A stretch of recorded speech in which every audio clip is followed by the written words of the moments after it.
Well, hello, everyone. Hello, essential education students, potential students, educators. Welcome, one and all, to our weekly essential education live stream. We stream to all of our channels, whether you're joining us from Facebook or GED Academy, or whether you're joining us via YouTube, whatever platform you are connecting from today, we want to send you a special welcome. We also want to ask you a question and get you involved. What is the longest road trip you have ever taken? From where to where? And we'll hopefully tie everything in, but we want to get you involved. We want to ask you kind of a teaser question right off the bat today. So from whatever platform you're joining us from, right there in the comments, go ahead and let us know the longest road trip you have ever taken. You can put it in hours, you can put it in miles, you can just do a little destination. We'll see the longest road trip someone might have taken. Mine was definitely when we moved from California to Florida at one point in our lives with a 4-month-old baby.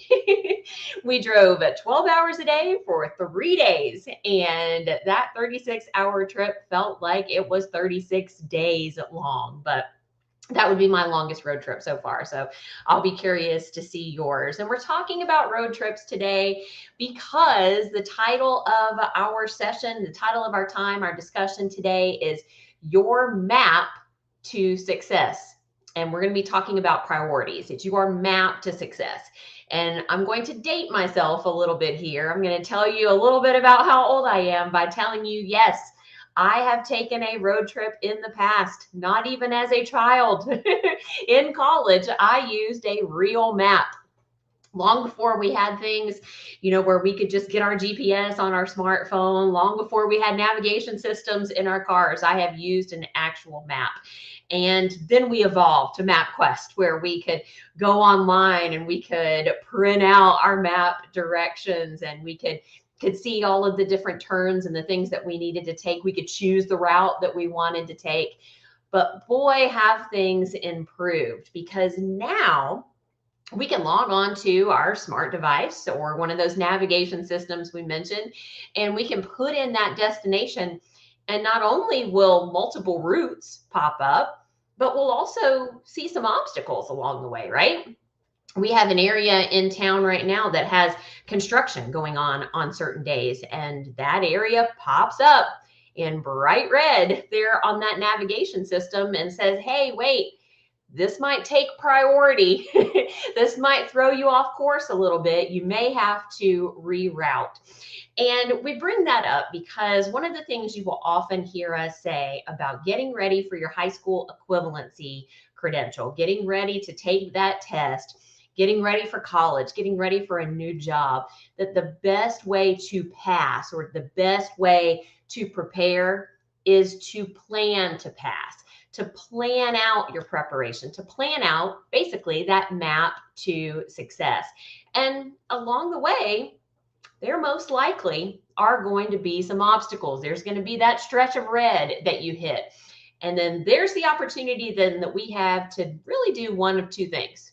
It's an ingrained natural human response, and it's called fight or flight. We can choose to fight it out and choose to bob and weave and roll with the punches and find a new route to that success, keep our destination the same, but realize we might have to shift some things around.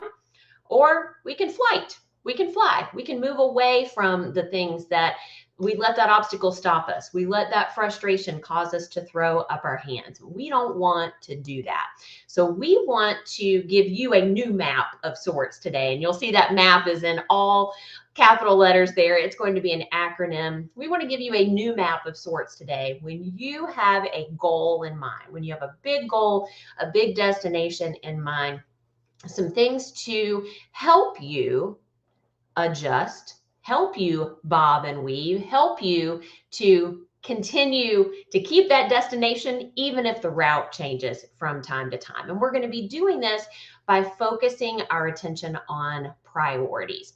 And we're going to follow along MAP, your map to success, focusing on how to prioritize today. So let's get started. The M in MAP stands for make a list. The M in MAP stands for make a list. Get some things down on paper. And we talk about this in some of our live coaching sessions. So you may have heard that if you've joined us for anything where we've talked about planning out a study schedule or making that test prep list, the things that you need to do.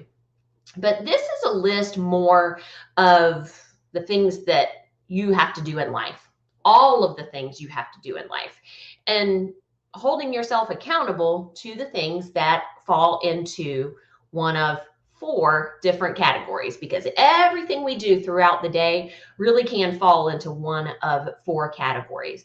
And this is often referred to as a priority matrix. You can do it in a list format. You can make a little bar graph, whatever speaks to you. Maybe you just want to think through it. But I really, really do encourage you to get something down on paper and see where you're spending your time. More on that in a little bit. But everything in your life, everything you do in your life really can fit into 4 categories. And the first one are the things that you must do. What are all of the things throughout the day, throughout the week, throughout the month that you must do? These are things like work. We got to go to work. We got to pay the bills. We've got to put ourselves out there professionally, even if that's not what we want to do. That's not that end goal with our destination.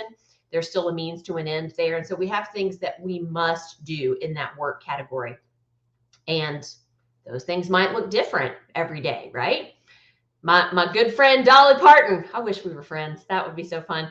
But my buddy, at least in my mind, Dolly Parton sings that song about working 9 to 5. A lot of people don't work 9 to 5. Some people work 6 to 6. Some people work the graveyard shift, so to speak. Some people are juggling 1 or 2 jobs. And so getting that down on paper, getting that time slot down on paper is really, really important. What are the things that you must do? And are they the same every day? Or do they change from day to day? Do they change from week to week? Do you have to wait until you get that next work schedule before you look at all of those responsibilities? And I say responsibilities because outside of work, there are still things we must do. If we're caring for children, if we're caring for an older family member or parent, we have family responsibilities. Those are things that are important. Those are things that we must do. The law requires that your children go to school, so you must find a way to get them to the bus stop or get them to school itself. Pick them up, get them around for their sporting activities or their extracurriculars. Those are things that you must do. And then, of course, life's going to bring you emergencies. There are things that are going to come up, and when they do, we have to stop, reshuffle everything else that we're doing. That's why it's called an emergency, to address that urgent need, that emergent need. So while we can't always plan for those emergencies, there are things that are set in stone. These are the non-negotiables. These are things that we must do. And we need to get those down on paper, because that then allows us to think about the things that we should do, to think about the things that are going to take us closer to that destination. Things like study. Things like a practice test. I'm going to give you a wink on that one, because a lot of people leave those practice tests out. They avoid them. They fly away from the practice test. Things like study, things like practice test, things like taking care of your mind and your body. Those things are important in all goal achievement. You have to take care of yourself. You can't pour out, whether that's in preparation for your test or, getting some skills to get that new job. You can't pour out. You can't do all the things on your must-do list. Take care of your family, go to work if you aren't taking care of your mind and your body. So those are things that we should be doing. So make a list of what those look like for you, because these lists are going to look absolutely different for everyone, because we're all different. We're all different. We all have different responsibilities. We have different lives. We have different schedules. And so it should look different. So get those should do's down on paper. Then move on, whether you're doing lists or you're kind of putting it in that matrix format, then move on to a category that I refer to as can-do laters. The things that are still important, that there's still things that we need to get done in the course of maybe a month or a week, but we don't necessarily have to follow them on a daily schedule. They could be things like chores. They could, things around the house, laundry. I have 12 piles of laundry because I have pushed them off too long. I should have taken care of some of those things along the way, but there wasn't an urgent need for that. And there were some other things in our schedule recently that have been more of a must do or a should do. So these can do laters have gotten put off or have been put off. Things like, doing things around your house, housework, those types of things. Things like emailing, texting, or phone calls that are not job related. You want to stay in touch with people. You want to keep up your correspondence, so to speak, especially when, we've been kind of in a time of disconnection and a little bit of isolation. Those things are important for our physical and mental health as well. But they don't have to be done right now. These are things that you can do later. So think about what the things might be that could go into that list. And then the fourth category, think about what would go into your would like to do. These are things like hobbies or social activities, anything referred to as free time. These would be things that you would like to do, things that are important because they give you joy. They give you excitement. They are a different, my daughter often says this, if she's doing something that's challenging, then she said it's challenging in a different way than maybe schoolwork or something might be.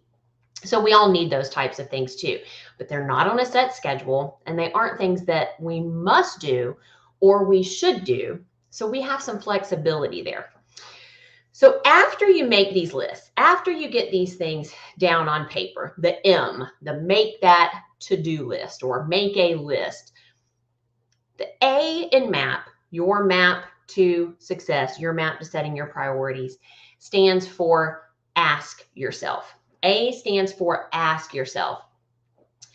Ask yourself if these things that you put into these categories are really how you're adjusting your time throughout the day. Because here's something that is very true. How you spend your time will always be a telltale sign of what's really important to you. See, I can say that this goal or this dream is really important to me, but if I'm not spending designated time working toward that goal, then it's just talk. It's my talk is not matching my walk. And that's hard. Asking yourself those questions is really hard. You probably put, if you're studying for your high school equivalency credential, you probably put study in that should do category. But are some of the things you would like to do or some of the things you can do later taking priority? Are they taking more of your time than some of those things you should be doing? I know the answer because I do the same thing. We all do. We all do. If we don't go into something with intention, if we don't intentionally look at our schedules and say, you know what? I do need to spend more time in this area. I am spending too much time in the things that I would like to do and not giving that shift or that focus in the things that I should be doing to take me closer to my goals. Show me how you spend your time and I'll show you what's really important to you. And that's a gut check moment. That's one of those things that we talk about that we don't like to talk about. We don't like to ask ourselves that question, but we have to. If you aren't being honest with yourself, then you're definitely not being honest with anybody else. And if you say, I don't have time to study. I don't have time to study. Is that really the case? Or are you just not putting the value on that time? Are you not putting the effort and the consideration of how important those things that you should be doing are to take you closer to those goals and dreams? So that A is really, really important. That A is that self-evaluation that we often talk about. And it's okay if you realize that you're not putting out the effort that you can. That's okay, because acknowledging that, recognizing that is the first step to making a change. And that's when you can put the P in MAP into action. You can make a plan. You can start with a new, fresh plan. And I often encourage people to think about that plan every week, every couple weeks, definitely, as seasons change and life changes. Anytime your work schedule or anytime any of the things in those 4 categories change, your must-dos change, things get added to your plate, things get taken off of your plate, so to speak. We should always be in that self-evaluation mode, and we should never be afraid to let that plan shift and let that plan change. So start with a blank slate. And here's what I mean by that. This can look a lot of different ways. People like to use lots of different calendars these days. You know, you can use an old standard, old school paper calendar if that works for you. You can use a big dry erase board. I have one right here in front of me that I'm facing. You can't see that. I use that for calendar activities as well. And then if you got a smartphone, you've got a calendar right there in your pocket. Guess what? I use all 3. Because I just need those types of reminders. I need that type of review. So whatever type of blank slate works best for you, start there. And I would even say, look at your life, your day, your week, your month in 15 to 30-minute increments. And I say that because we say that well, I leave the house at 6 o'clock in the morning and I don't get home until 6 in the afternoon. So I can't fit in any study or any of those things that I should be doing. I can't fit in, my health and wellness goals in the midst of that because I'm working from 6 to 6. Are you really? Do you have a commute? Do you carpool? Do you ride a bus or a train? You've got some time that you can keep your mind going during that time. And that's where mobile study comes in. That's one of the great things about our programs here at Essential Education is you can study on the go.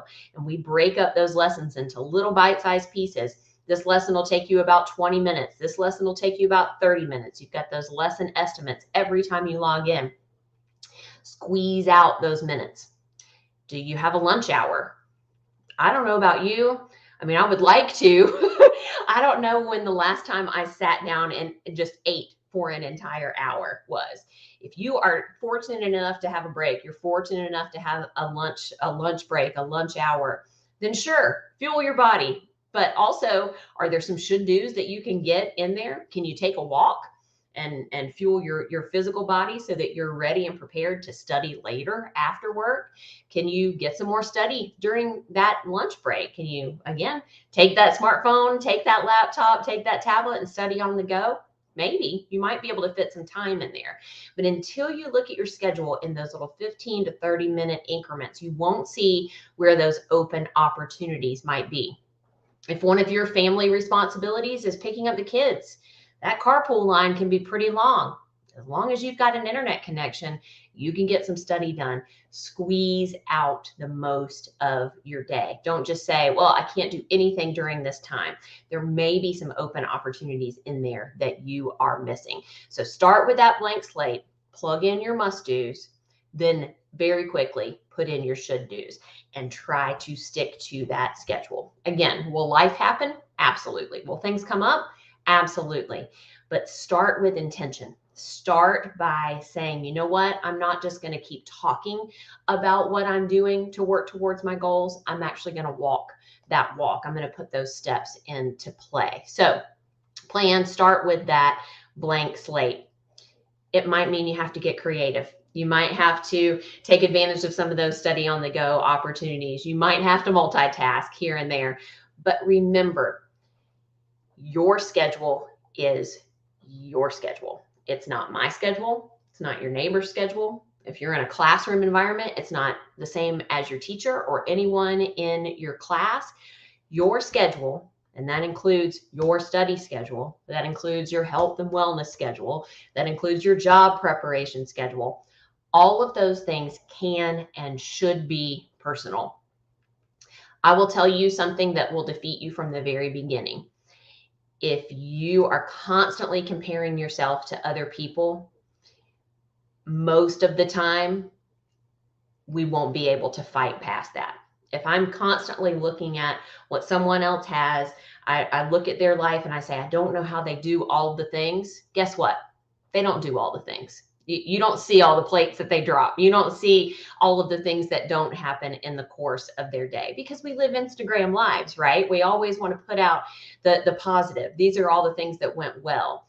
We've got to stop comparing ourselves. And that includes looking at their success. It includes if we see them getting to their goals, we think faster than we are getting to our goals.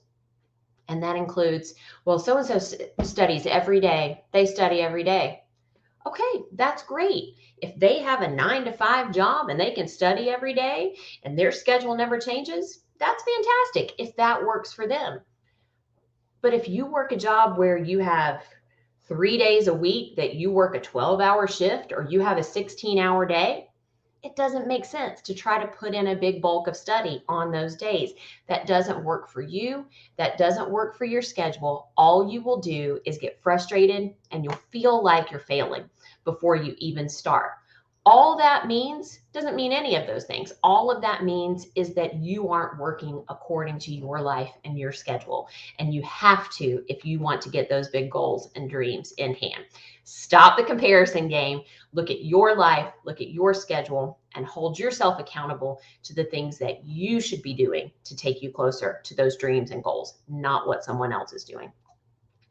And get encouragement along the way. We say this all the time, that successful students are those that have a strong support system, that those students that feel encouraged, they have outlets either of people live in person in their life, they have their friends and family members that are there giving them encouragement along the way, or they have a strong connection to an online community like many of our students do. They are more successful. They are more successful because they have people there that see them. They have people there maybe that are going through some of the same things that they're going through. Again, looks different for everybody. But they can kind of have that empathy to walk that journey along with them. And we have some resources for you if you are lacking that component. One of the biggest and most exciting things that we have been growing here over the last year is absolutely free. It's our Facebook group. It's called GED Study Tips and Test Prep. You can see the name of it right there on the screen. So if you are on Facebook, that's what you type in, GED Study Tips and Test Prep, and it will bring up that group. We have over 1,500 students in that group right now. Students who are still preparing, students who have passed, and they share their scores and they share how they did it, and they give you some encouragement along the way. We have students that share their score when they didn't make the cut, when they didn't hit that benchmark, and they want help, they want encouragement. All of those things are important, and that online community might be a piece you're missing if you don't feel like you have that support and that encouragement that you need along the way. So check it out. We've got a lot of great people there from all over the world. You'll be shocked at all the different countries that you see pop up. And we moderate that group, and of course we post different helpful tools and tips on that platform as well. So check that out if you haven't done that already. Also, check out live coaching. We again have this great free resource, live coaching sessions. You can see the address right there on the banner on the screen. We have a growing community of folks that get there to get some, well, a wide variety of things. We do intentional instruction. We do encouragement and motivation. We talk about things like what we've talked about today, scheduling and how to manage your time. And you can connect with other students in that environment as well. So I encourage you to check out live coaching sessions if you haven't done that already. And then we have an excellent student advisory team. If you're already connected with Essential Education and you have a question about your program or your learning format, we have a team of advisors there 7 days a week, and they're happy, great team of people to answer any questions that you might have at 1-800-460-8150. And they're there if you're not yet a student with Essential Education and would like to talk about enrolling. They can walk you through your options for that as well. You can do this and we can help. We always end the same way because you need both of these reminders. That first reminder is important. You can do this. You absolutely can do this. You just have to work according to your life and your schedule and get personalized resources. And that's where we come into play. No matter where you are on that student journey, you're finishing up your high school education, you are preparing for college, or you're preparing for a great job, we have personalized, customized resources to help you do just that. And then we come to you in environments like this that are outside of curriculum, that are all the other stuff related to study and life change. And we hope that we can help in that way. That's why I love my title. I'm a student success coach, and we are committed to your success. So reach out, log on, let us know how we can help. We want to do that. And we hope to see you right back here next Monday at 2 p.m. Eastern Time, where we will be talking about something else. I don't have it written on my calendar right now, so I can't tell you what the topic is right off the top of my head. But see, I needed to put that right there on my calendar. It's in 4 different places, but it's not top of mind. We hope to see you right back here next Monday on our weekly live stream. You can do this. We can help. Reach out. See you soon.